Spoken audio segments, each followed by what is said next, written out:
Sports fans, get ready for Sportz-USA. Get sports from a personal point of view from seasoned professionals who've reported and lived the stories. Now let's go to the crew high atop the Sportz-USA press box.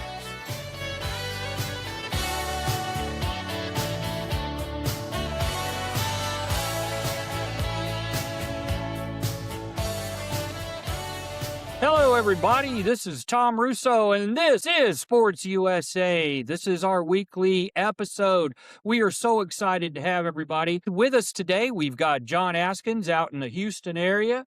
We've got Lee Baker with us for the first time from Amarillo. We've got Coach K, John Kearns, coming to us from the great state of Colorado. And, of course, everybody's favorite Bo Carter out in Dallas.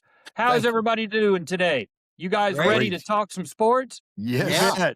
Yeah. Outstanding. Well, I got to tell you, I think the first thing we've got to talk about is the college baseball ratings that have just come out. Bo, tell us a little bit about that. I know your Bulldogs went down a little bit. Yes. They lost 2 of 3 at Arkansas with their 7 SEC teams in the top 10. So it's, again, number 1 RPI, the whole thing. Mississippi State dropped from 3rd to 5th or 6th. Arkansas jumped up to 5th with 2 of 3. Well, there's no shame in losing to Arkansas, really. I know, yeah, they lost 2 out of 3.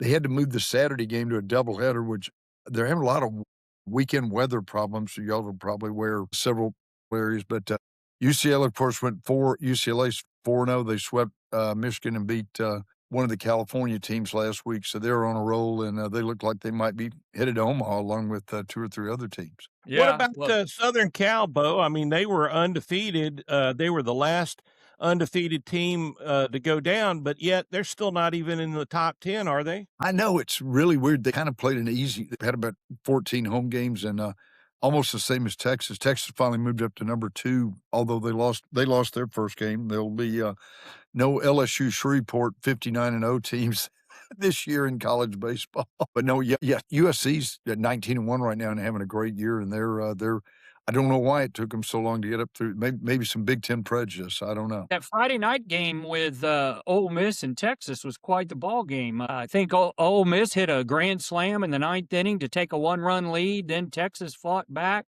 comes back out there and goes to extra innings, and Ole Miss pushes across a run on a sac fly or something, I think. Yes, 9 to 8 and 11 innings, a typical game. I started to say Dish Falk Field, UFCU. Field. I can't. And OU and A&M played in like a hurricane force winds. They didn't postpone their game. They played a game on Sunday that was just horrible weather. So it was a crazy weekend in college baseball. It sure was. I saw yesterday Air Force beat St. Thomas, Minnesota 20-12 in a windstorm. And talk a little bit about Jim Schlossnagle and the magic that he's been able to do at all of his stops. You know, he was with Skip Bertman as an assistant and then moved to TCU and did a great job there, and then to A&M and really got the Aggies going. And then he goes to Austin, and the Aggie fans don't like it, but he's got the Longhorns up at the top of the standings. You're exactly right. Sort of like Vic Schaefer, the Texas women's basketball coach who's at Mississippi State, followed the money trail to Big Mama in Austin, as you guys know. I just saw a thing on that same topic, John. They're going to have a $2.5 billion upgrade to DKR Texas Memorial Stadium. With some football kind of stadium. Yeah, with some kind of a 4,000-seat concert venue next to it on both sides to keep the fans from getting heat stroke during all those September, October games. Well, that's everything. A&M and Texas have both gotten like that. If there's they've cut the bowl. I mean, they've completed the bowl around the seating, and with those aluminum seats in an afternoon game, you're like in an easy bake oven. That's right. You've got to sit on the side of the field where the sun sets. At least it starts going on. Shadows start forming at. And I've seen a few games at DKR where it just seems like the sound system's not that great, so I'm hoping that they improve the sound system a little bit. I don't know. I don't think they could have a larger Godzilla-tron is what they've got now. And Lee, I mean, you covered games. Lee's been a sports anchor in the business for over 42 years. You've probably been to every stadium, in the Southwest. What is your worst stadium or best stadium? Well, I joke about how they've all grown over the years. I remember my first trip to Lubbock when there was a chain link fence around Jones Stadium or whatever it was Mhm. called back then, because I drove up to it the first time to see it. And when I went to a game and I went, this is Division I and it has a chain link fence around it. Because I went to school, a Big Ten school. At least they didn't have chain link fences around the football stadiums back then. But Well, I can but go it's back to when that got hit by a tornado. yeah, I tell you what, it looks a lot different now when you go down there. It's just unbelievable. It I mean, but does. everyone's like that anymore. Even West Texas A&M for Division II, they built an on-campus facility it was supposed to be 12 or 13,000. They downed it a little bit, but it's a nice little facility for Division II. And they've even been hosting the last 2 years. They've hosted the Junior College Championship in Canyon, Texas. Really? So, there's a lot of good stadiums. I mean, College Station is unbelievable. Of course, Texas. But when you see all these football stadiums, the first one I ever saw that was really big was Ohio State. And I was going, it's hard to imagine anything even bigger than that. But there are others that can beat that. Horseshoe. John, how about you with, all the games that we've gone to? What's your favorite? You like Owens Field? I like Owens Stadium. I mean, the ways they're progressing and they're even expanding it again. I'm partial. I'm a Sooner fan. I think, one of the stranger ones to me is OSU because it runs east-west. Yeah, It doesn't yes. it go runs the differently. traditional It's strange out north-south, there. and the shadows and the sun play a huge part in every game there in the afternoon. I mean, late in the afternoon, if you're receiving a ball in the east end zone, you got problems. I mean, you see a lot of people drop a lot of balls there. I really liked, when we got to do some of the Big 12 championship games, Arrowhead, Reliant, Arrowhead. I like to froze to death there because we were on the west side in the shade and it was 25 degrees, but at least we were out of the wind. So I got, I'd have to stick with my Owen Stadium. I mean, I got intimate relationships with that running stadium stairs for Yeah. this in class down there. I mean, like I said, it's 72 flights up, 15 seconds up and down. Bo, what about the arms race in college baseball? It's incredible. Every stadium that we've been to through the years now is grown in stature as well as seats. What's your favorite stadium? It's amazing. I of course, the old Duty Noble Field was sort of a dump with all wooden bleachers, et cetera, over at Mississippi State. Now it's a palace over there, and that one's hard to me. I'll be honest. Going down there tonight to see or this week to see Texas Tech play Dallas Baptist. Dallas Baptist is one of the nicest all turf. Looks like a AA minor league baseball stadium down there. It's a beautiful setting. It's 7:00 during game nights. They play taps at the National Cemetery. And the entire team and everyone in the stands up to salute the fallen veterans who have passed away and buried in the National Cemetery there. So Now really, you've helped them a lot, aren't you? You're like in their Hall of Fame or something, aren't you?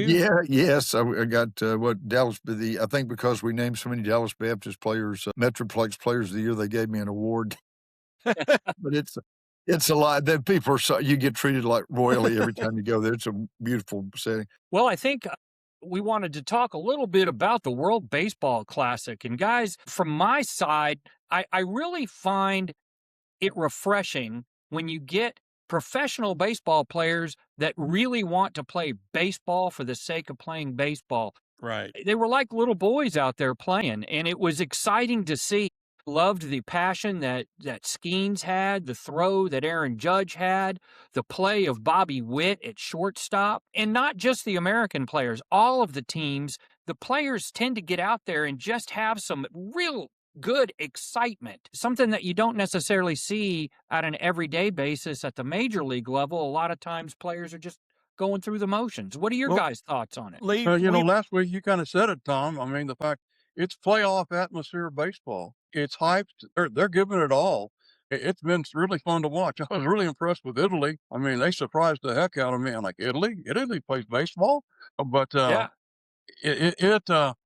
it's been exciting to watch. I mean, because the level of play, like you said, It's joy. It's pure joy that they're having. Lee, we talked a little bit about this before going on. There was some criticism of Team USA when they lost that first game in the tournament, but people don't understand that Team USA does not have all the best players that play in the Major League Baseball.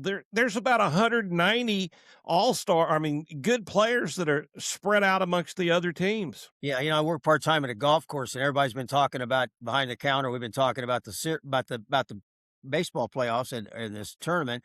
And I said to them one time, I said, it's not like these other teams all have just chopped liver showing up. I mean, Right. it's like they've got major leaguers just as well as the USA does. And when you start facing guys, I think the key probably was that, and I heard it say one night on the broadcast, that a lot of these guys have already been practicing for a month or so, maybe even a month and a half early ahead of time, getting in shape. So it's not like they just rolled out of bed and started playing at this high caliber. So when they go back to their regular big clubs, they're going to be ready to roll. I saw where somebody left one of the teams one night and was in spring training the next night and hit a home run already. So I went, okay, well, he's ready to go. They only got a week to go before they start play. So the caliber And plays. Bo, Coach K was talking about that Italy team. They had a really good former college ball player, Caglione. 23 of the 25 guys on the Italian team are like second generation American. Their grandmothers or great aunts were from Italy. They're squeezing the ancestry. Aaron Nola is their ace pitcher, the famous LSU guy that you guys remember. No, go ahead, Lee. The best thing I read, but before going into where the U.S. could be eliminated, it said the American Italians were going to play the American Cubans or Puerto Ricans to see if the American Americans could actually from any of those countries in Europe. They're all from here with relatives who came from there. Definitely. It's like the insurance company, UAA. If your grandmother's grandmother, was in the Mexican-American War in 18, whatever, you're eligible, So that's how far they take back this ancestry. Well, I was thinking about that because one set of my grandparents came from the mountains east of Rome. So I would qualify. That's All how right. you Qualify. that's basically how you do it. Well, There you go. Russo, I've got the Russo, Italian yeah. heritage Yeah, right there. You do. That's right. Named after St. Francis there too. That's fantastic. I'm just a mutt. I don't know where. Yeah. We I weren't going to guess say anything, John. We were just going to let that lay there. Did they have Team France? I could have played for them, France, that's right. I've got one final thing on the World Baseball Classic. Mark DeRosa is the manager, and he came under some heat, during the tournament. But I want to also single out the Venezuelan manager, Omar Lopez. He's an assistant coach for the Astros, and if there's a deserving assistant or bench coach that deserves a major league job, Omar Lopez is an really underappreciated property there, and I expect that somebody's going to give him a manager job before too long in the majors. That'd be good. Okay. I think you're right. And when you stop and think about that Venezuela team, I know Jose Altuve didn't play, and there were a couple other players that opted out that normally play for Venezuela. So he's really done an amazing job with them to get them in the finals. We'll see how DeRosa is judged for pitching a rookie, Nolan McLean, in the championship game. While we've got Bo here, let's move on to some college basketball. Bo, let's go to the Southeastern Conference. What about Aiden Holloway, who was kicked out of school at Alabama? He was averaging 16 points a game. That's going to hurt the Tide. So typical of Alabama, John. As you know, I'm leaning toward Auburn and Vanderbilt and several other schools in the SEC. I'm sorry to be a homer, but no, how can you lose a player like that on the Monday before the tournament starts and not be affected? But they play run and gun basketball, and I'm sure that Coach Nate Oates will just throw next man up, just run it up and down the floor. They're so athletic. Don't know how they've lost that many games this year. Maybe coaching. I'm not sure. Well, Coach K, you've talked about this before, but when you lose a player like that, of that caliber, especially this late in the season, you say next man up. That's the coach speak. But how do you internally motivate your guys, Coach? How did you do it if there was an injury or some other player had to sit out in a big game like that? Well, it's kind of like, you have to deal with it. First, you got to face the fact that they're gone. I mean, you just can't lament, go on and on like, whoa, whoa, whoa. You have to be real positive, upbeat. And we always talk about next man up. I don't know how you're going to replace a point guard that's averaging 16 points a game. But I mean, at this point of the season, you got to have some players that have significant playing time, especially in basketball.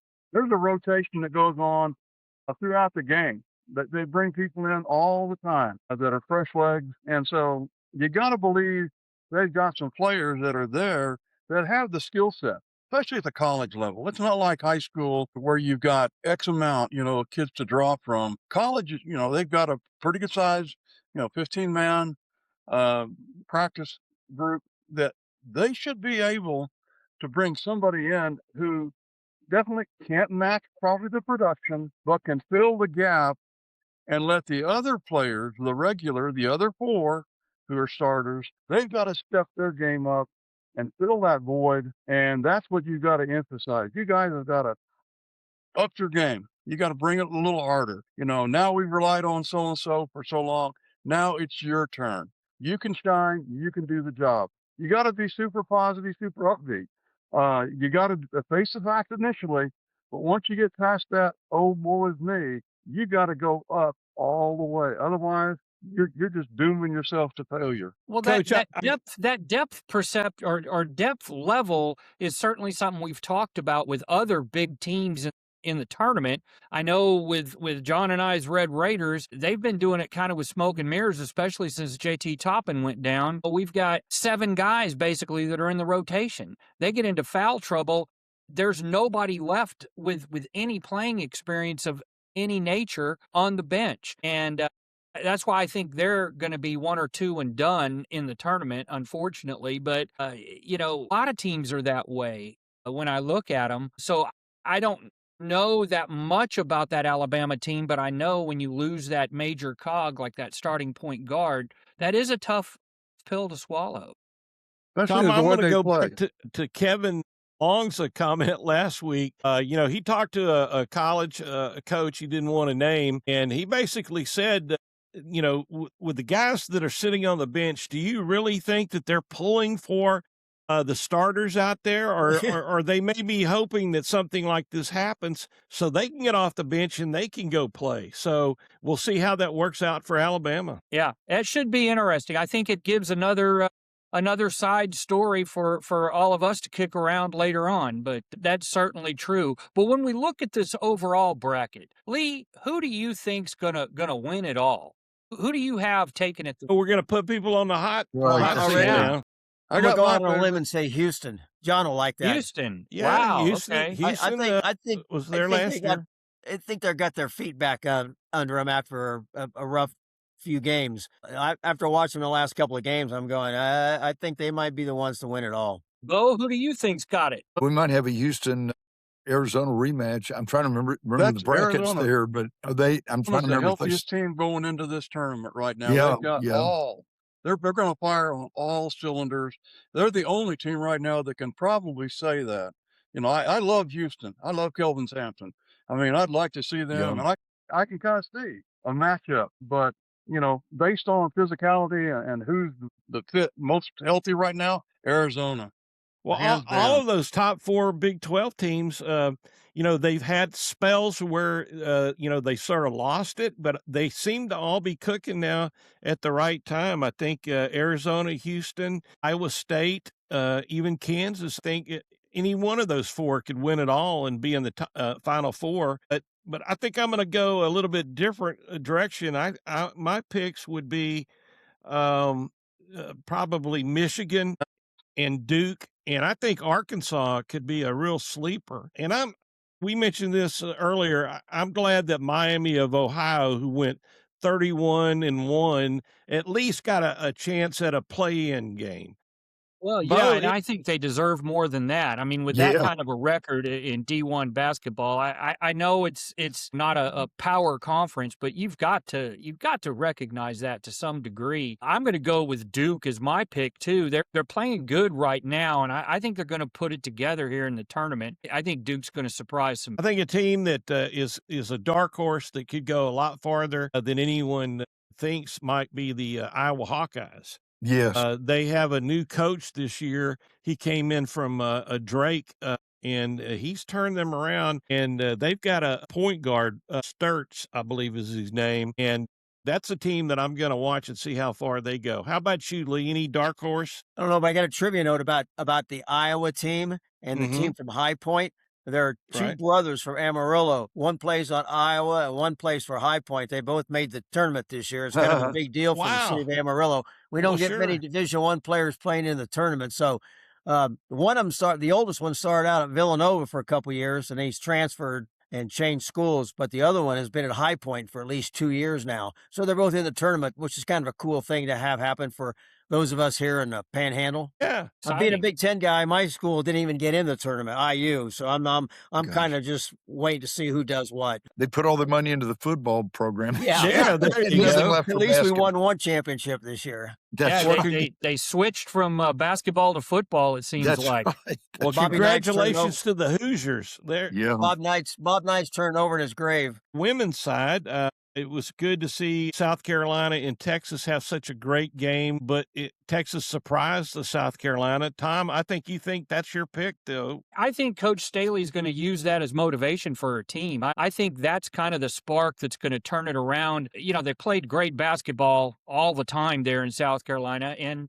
sometimes it's easy to kind of get in, just go through the motions when you're that much better. I feel she's going to use that as motivation to get her team going, and I don't see anybody stopping South Carolina, even Texas, if they wind up playing each other again. I just don't see that happening.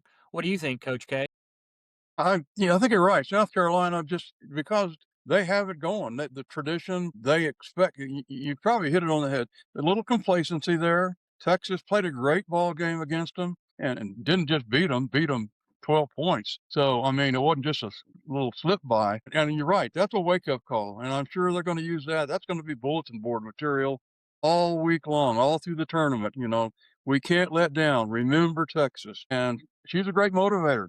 She's a great coach. She's a great teacher. And that's a teaching moment for her, is to say, look what we can do when we play. Look what happens when we don't play. And we don't want that. Focus on what we do best. Yeah, I started saying, like Tom was saying, don't forget about Connecticut. They're sitting out there undefeated. Yeah. So, Yeah, that's throwing right. everybody out. But I think Texas, if Texas is hitting on all cylinders, I agree with Tom. I think, Madison Booker, the little point guard, Rory Harmon. We were talking, you guys have seen Tyler Tanner from Vanderbilt and Rory Harmon from Texas. Their hairstyles are separated at birth. We've got to get those two together. The mop tops there, but they can both play. They can both What's play. the funniest story, Bo, in all your years covering basketball from the Southwest Conference to the Big 12? What's a funny story involving the basketball tournament, men's or women's? This goes all the way back to the SEC day. And the first year of the Southeastern Conference tournament, the owner had been former coach before Norman Sloan, had gotten fired by Florida in midseason. They brought in a Lutheran priest who was a great basketball coach, Father Ed Vischer. And one of the writers said before the tournament started, Florida will beat Vanderbilt when hell freezes over. So Florida, of course, upset Vanderbilt in the first round. And Reverend Ed got up on the podium and said, well, I don't know if hell froze over, but it's pretty damn cold. This true story. The bishop of the Lutheran church in Birmingham, Lutheran diocese in Birmingham, called the SEC office, and they made him retract the comment. They said, when the bad place freezes over. Lee, I don't know if you remember this, but when we were covering West Texas State when they were to D1, Nolan Richardson was at Tulsa in the Missouri Valley back then. And Nolan had this shtick that he would pull at least once a year, to where if he was upset at the way that his team was playing, he'd get up and just walk out of the building. And I remember, I was a SID back then, and WT is playing Tulsa, and right before halftime, Coach Richardson just gets up and walks out through the tunnel. And me being, sort of a newbie, I didn't know what was going on. So I got up and I followed him up the tunnel and I said, Coach, and he turns around and looks at me. I said, Coach, are you okay? Are you having a cardiac event or anything? Do I need to call anybody? And he just sort of smiled and laughed under his breath, said, no, I'm okay, but the team's not going to be when they come in for halftime. So, it's crazy what a lot of these coaches use as motivation, but that was one shtick that Nolan Richardson was famous for. And he actually left the building when did he not Texas get kicked out of his last game in Amarillo? I don't remember him being kicked out. I just remember him walking out. Okay.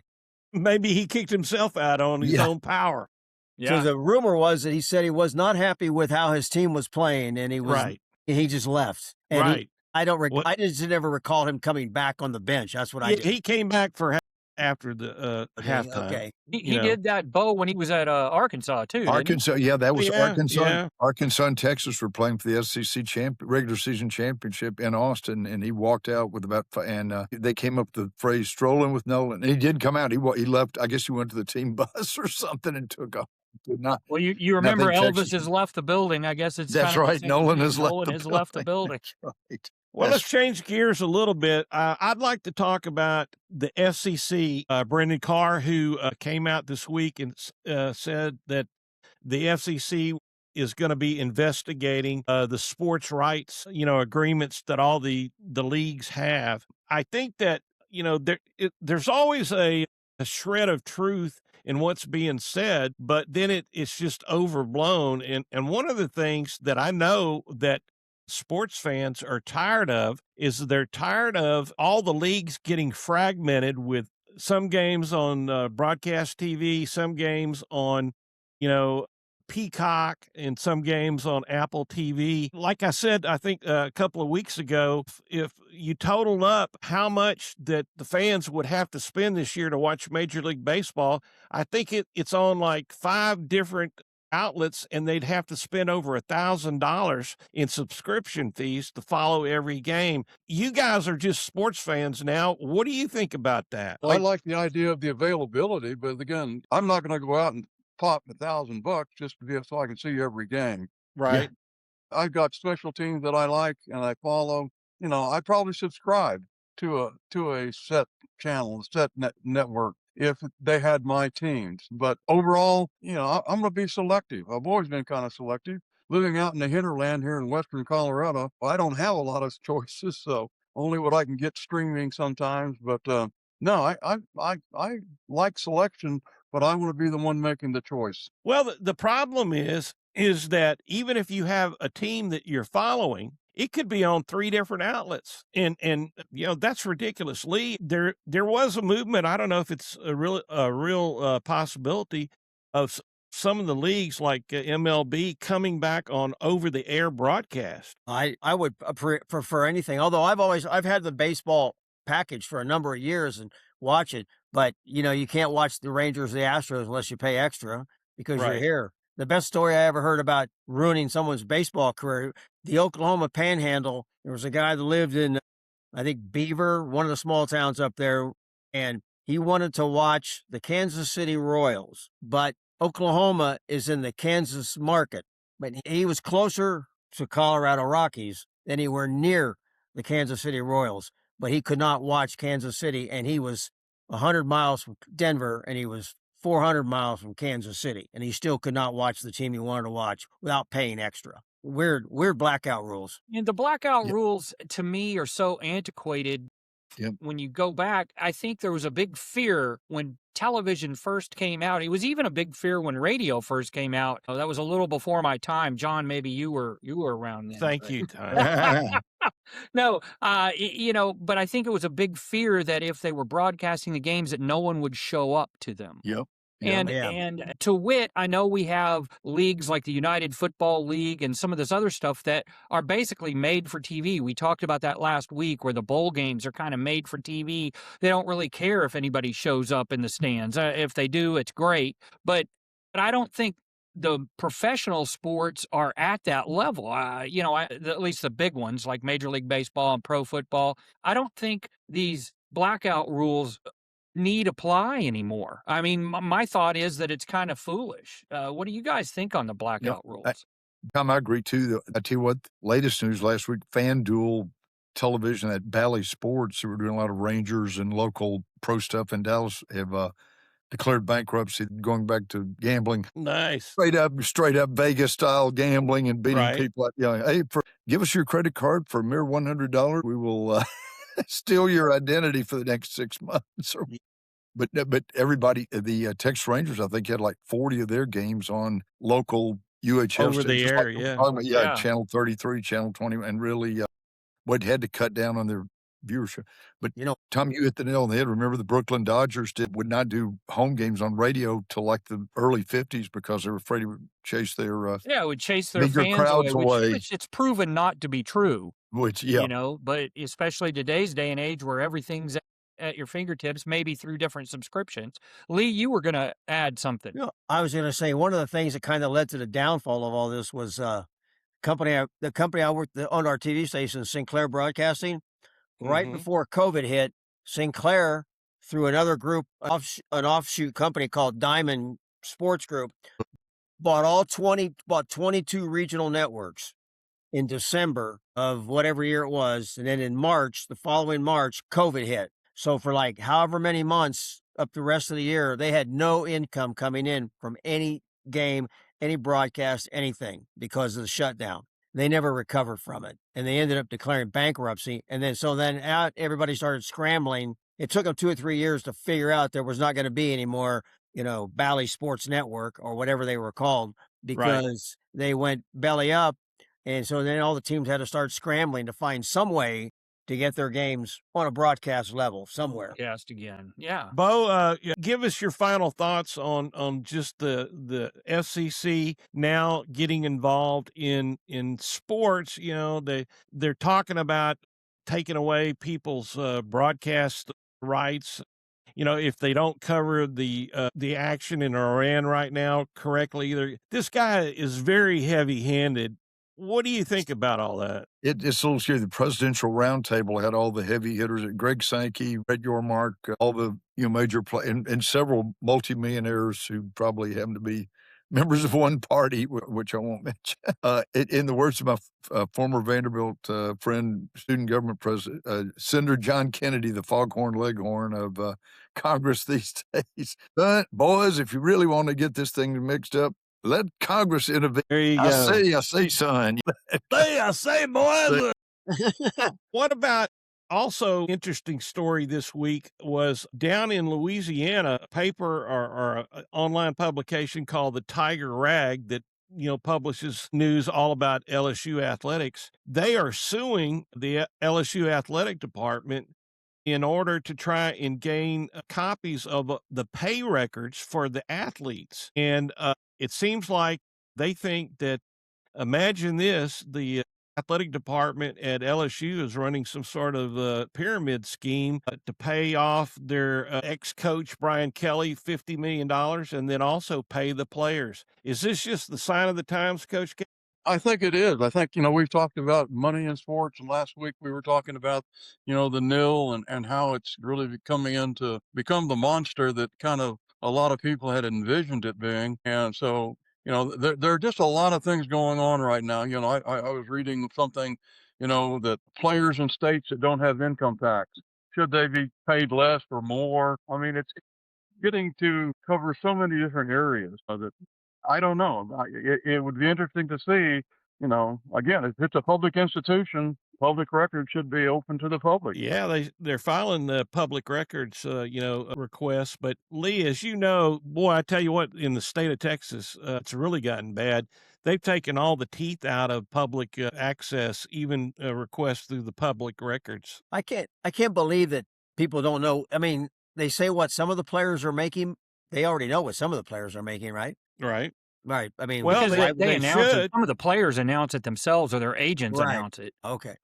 I that was new to me. I just figured everybody knew what the balance sheet was because you got to have one eventually if you got to figure out what's going on. And it's not like the a thing that Division II strikes guy. me so funny about the Brian Kelly situation. You go back to when his introductory speech was, and he was family. He was family. Y'all remember that? He You goes talk out about and a fish out of water. Brian Kelly in the Cajun country, man, that he was never like should have left Notre strange. Dame, I don't think, but that I was a No. thought whole they nother issue. I thought they had the big money guys in their pockets, and they had no problem with that. Is that what they're trying to figure out? Didn't really happen? We LSU has notoriously had money problems up from the state going to LSU.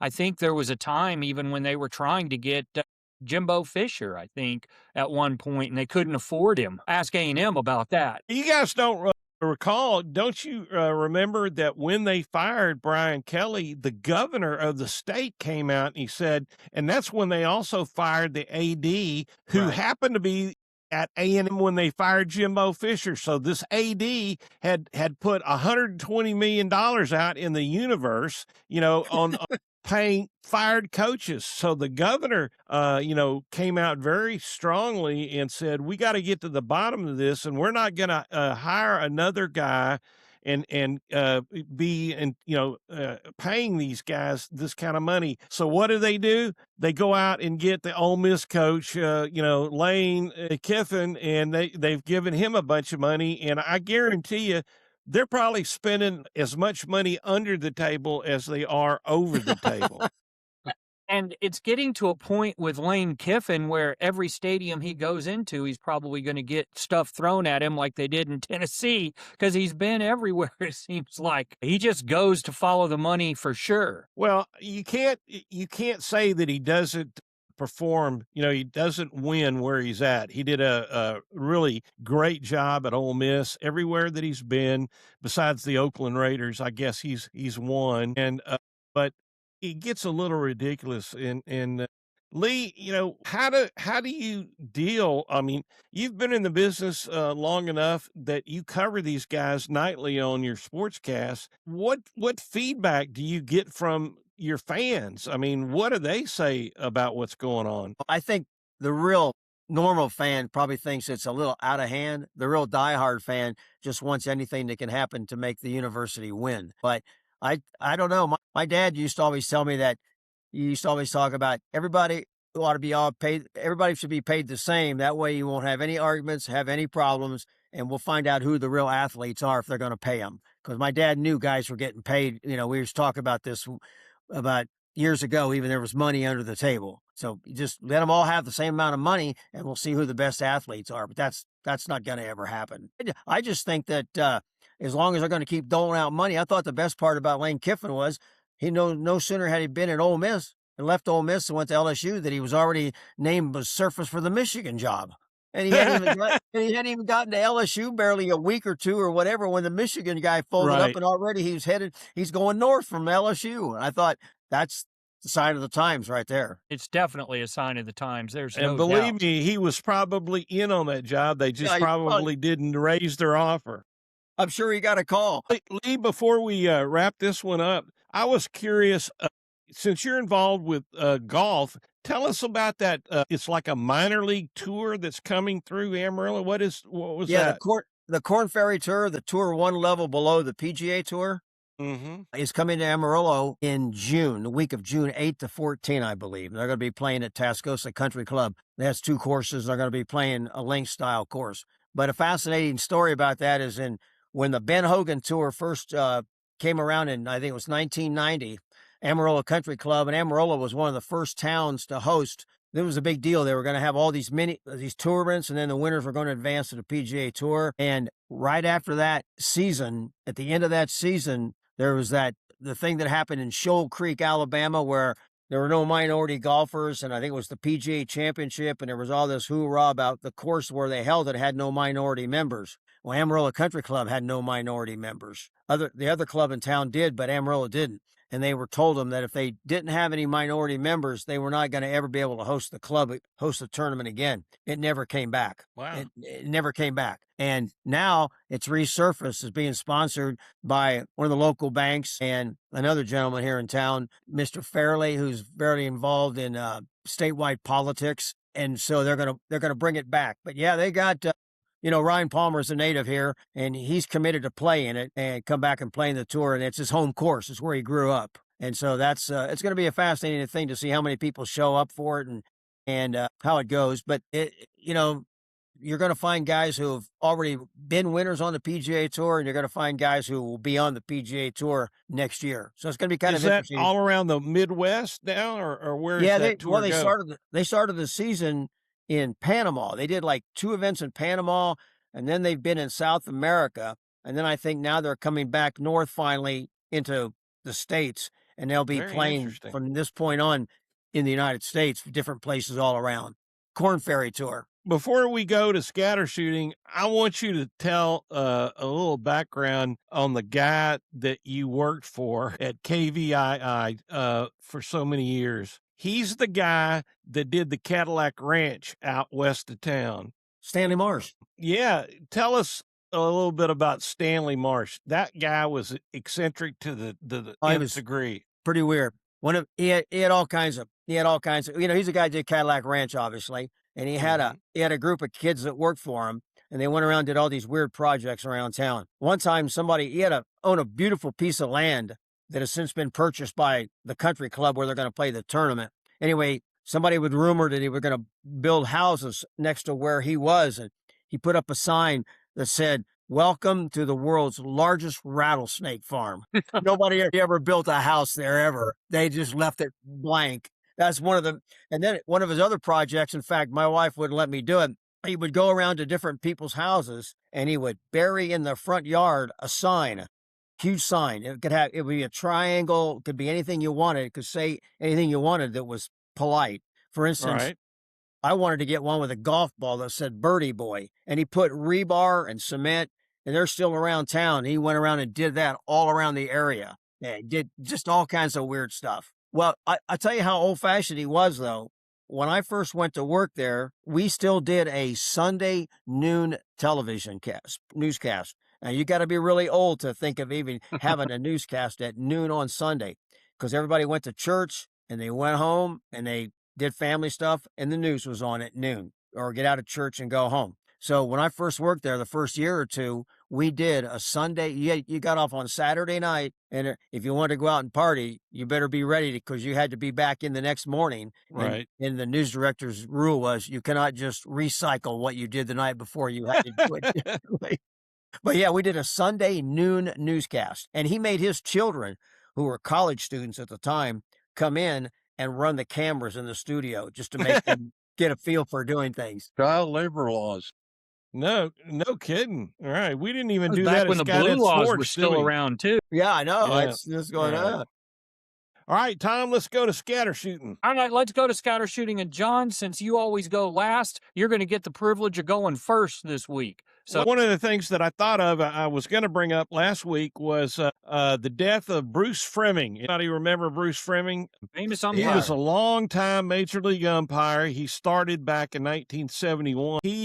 He called 11 no-hitters in his career, including Nolan Ryan's last one. And he was 86. And, there are guys that you grow up with, and, the players come and go, but those umpires are there, and you sort of get to know the names of the top umpires. And I am so glad that Angel Hernandez is finally gone. I mean, you talk about a guy, when you saw Bruce Fleming's name, you knew you were going to get a good call that day. But when you saw Angel Hernandez, there is no telling what was going to happen. He was always the center at some of the worst situations in Major League Baseball. I don't know who the bottom is now. I think I sort of know who it is, but I won't say right now. We'll see if he surfaces during the year. But that's my That's going to be interesting Scattershooting. to see how the automated balls and strike starts to It play in is. too, because I was reading the thing where they're talking about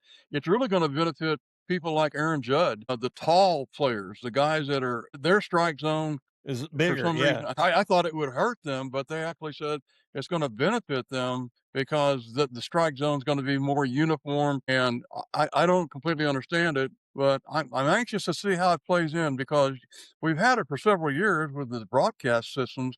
They show it. Mm-hmm. And it gets in trouble, especially when you see some of the balls and strikes. Even yesterday, watching some of the World Classic, you saw a call third strike on a ball that was like 6 inches down and away. Yeah, kind of crazy. I actually saw something that they're incorporating into the March Madness this year. There's going to be several different calls that can be challenged now by the coaches that they haven't done during the regular season, and could come up that it could be a big thing. I know goaltending's one of them, possession, different things like that, that they have one challenge to throw out there. If it's successful, then they get another. They made a big deal about it. It's going to be elevated into this March Madness tournament for the first time. The one thing that I saw in the World Baseball Classic that I will compliment Fox on doing, they have the strike box, and on most of the games that I've seen, when the pitch comes in, they'll show, where the ball was. But Fox, what they've done is that within the ball strike zone, they'll show where the pitch is, and then they'll gradually fade out. So you actually get to see longer where the pitch was. And it makes a difference. So I appreciate Fox doing that. Yeah, I think it's really been pretty good. All right, scatter shooting goes to Coach K. Well, I remember, didn't they have a really big meeting a week or so ago that was going to fix all the problems in college athletics? Yeah. Oh, yeah. The big forum and everything. And within 1 week, we're going to have a solution for college sports. I hear Waiting silence. for it. I Yeah. hear silence. Crickets. I mean, I'm like we were talking, I think Tom said it, when you get Congress involved, or maybe you're Bo, or I don't know. Yeah, Bo. Yeah. Yeah, when you get Forget Congress about it. involved or get the government involved, you're going to get the elephant built by a horse or a horse built by an elephant. They don't know. Everything that Sound and Congress fury does is signifying smoke and nothing. mirrors. It's It like is. you were saying up here, and what's going on down here. Yeah. And Don't nothing's pay going to come attention out to of the that. man behind the curtain. He's not doing anything, right? Right. So, Right. I'm still waiting. There needs to be a fix. There's a lot of problems, but I don't think you can do it in just you get a group of people together, and in 1 week's time, you're able to fix something that's evolved over the last 10 years to where And you we're got at with the people state not of wanting to affairs give right up their now. money at all. And No. the money is, what is that old saying? Root of all evil. It is beginning to corrupt college athletics, and I hate to see it because it used to be the pure sport. Wasn't Ted Cruz part of that? Did he get involved in that for you, John, down south? He was. John can explain how Ted Cruz just threw a wet blanket on everything. Oh, I mean, we were cruising along, bad pun. They were moving along really well, and all of a sudden the last half of it became totally political, criticizing, judges, criticizing Congress, criticizing this. Instead of addressing the real problems in front of them, it switched gears completely and became a political putt show. And, it turned out to be exactly what I think a lot of people thought it was going to be, a joke. Yeah. Absolutely. So, Lee, we're going to go. This is your first scatter shooting moment. Let's see what you come up with. Well, I wasn't really knowing what this was going to be about. I might be talking about a sport that you probably really don't talk about, and that's soccer. The World Cup's coming to America, South Well, we'll America, see. North We'll see America, if Canada. Yeah. Now, all of a sudden, since we're at war, we're deciding who's going to come, how much it's going to cost, who's going to get in. I'm trying to figure out, all these people are going to come here, I guess, and then they're all going to leave, but they're talking about how expensive it's going to be for all the people to come here and all that. I'm still trying to figure out who's going to be in charge of all that and how it's going to work. It should Well, be interesting. I don't know if you guys saw this, but the World Doping Agency came out this week and said that they were not going to allow anybody representing the U.S. government to attend any of their events because the U.S. has not paid its dues. The president and all of his followers are going to be excluded from the Olympics. Right. It's the World Cup and the Olympics. So it's going to be, I think there's somebody that complains about everybody not paying their dues. Well, I guess we're delinquent in that one as well. So who knows? I guess they better find that bill that was laying on the desk, that said suspension notice, pay your doping bills. I'm going to have to research that story. I got to find that. That's great. We paid for everything else. We had to pay our dues to go to that. Pose some issues. Well, that's what's important about we have a Facebook page, and it has streaming sports news on it. Everybody can go to sportsusa.com or Sports-USA on Facebook and just check out the streaming sports news. And we had that, earlier this week. So check that out. Remember, it's sports with a Z, not with an S. Sports. That's right. With a Z. Sportsusa.com. Absolutely. All right. Well, now I will finish this up with scattershooting. I've got two things that I wanted to talk about briefly. One, the famous Matt Snell passed away on March 10th, was famous for scoring the only touchdown in that Jets win over the Colts in the '69 Super Bowl. And he was actually a bigger splash when he was first coming in. He came in the year before Joe Namath, so he made a huge splash signing with the AFL over the New York Giants because the New York Jets paid him a lot of money coming out of Ohio State. And he hung around for about 8 years in the NFL and AFL and won the Super Bowl, was Rookie of the Year, and the sports world surely mourns his loss this year. So that was one thing. The other, going to go with an oddball topic for us, is college tennis. The hometown Lady Aggies here had their over 75-game home winning streak snapped this week with a loss to number 1 Georgia. I was actually out there with my wife, big college tennis fans. You are a sports, I don't know what. I am a sports junkie, but we were out there, and it was sad. They actually had their win streak come to an end, but kudos to them for having over 75 straight home wins. That's a pretty impressive streak, no matter what sport you're in. In any sport, yeah, you bet. Absolutely. Right. So, ladies and gentlemen, I think that's going to put a wrap on this week's edition. We thank you. We'll look for you next week here on Sports USA. Good night, everybody.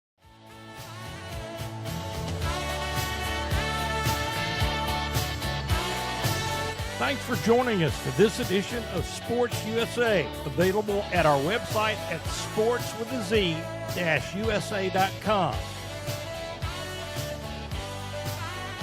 And remember to click and favorite so you can join us next time on sportsusa.com.